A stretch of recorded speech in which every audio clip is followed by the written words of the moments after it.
small village called Omaka, there lived a man called Nnadiri.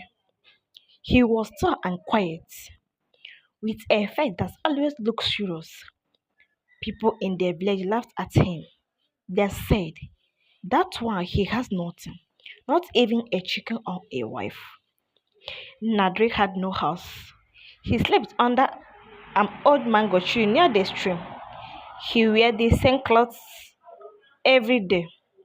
Children protested at him and whispered, look Nadrin, the madman. But he was not mad. He just had a quiet pain in his heart.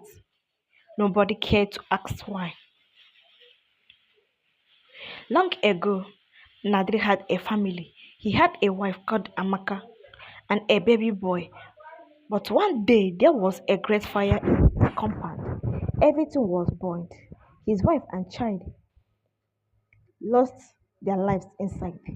Since then, Nadri stopped talking to the people. He left his father's house and began to live alone. Many years passed. Nadri slept his days helping people even though they did not thank him.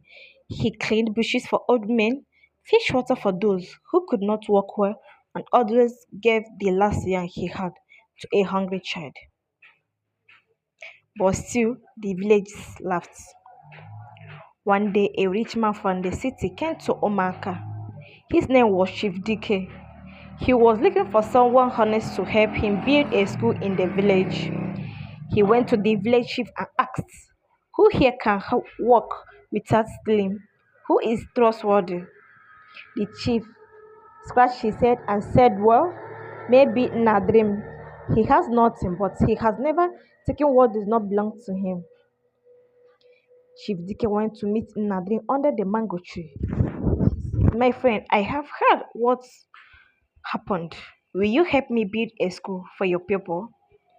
Nadine stood up slowly and looked at the man. For the first time in years, he smiled. Yes, he said. The next day, Nadine began work. He measured the land, cleaned the areas, and told the workers what to do. People watching and said, can this one be anything? But slowly the school began to rise. A big, beautiful buildings with classrooms, a library, and even a playground. Children who once laughed at Nnadiri now watch him with wide eyes. He is now building something for us. They asked.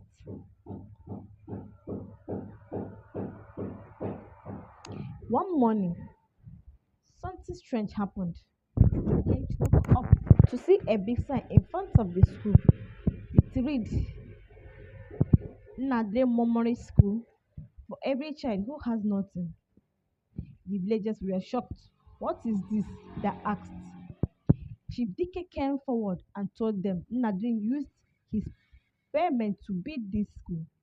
He said no child should grow up like he did, alone, poor, and forgotten. Tears filled the eyes of many people that day. The same ones who laughed at Nnadiri now kneeled down and begged for his forgiveness. But Nnadiri said nothing. He just smiled gently, like a man whose heart had finally found peace. From that day, the people of Umaka changed. Children went to school free. The villagers started helping one another, and every year they held a celebration called Nnadiri Day to remember the man who had nothing but gave everything. After the school was completed, the children of Omaka began attending classes. For the first time in many years, laughter and learning filled the village air. The blackboard was new, the books were printed, and the teachers were kind. And every day, Nnadiri sits under a mango tree, watching the children enter the school. One little girl named Ifnanya always brought him food.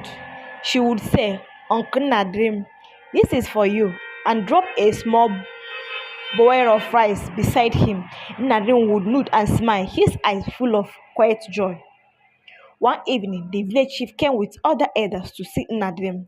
They bought kola nuts, palm wine, and a wrapper. They knelt before him and said, "Forgive us.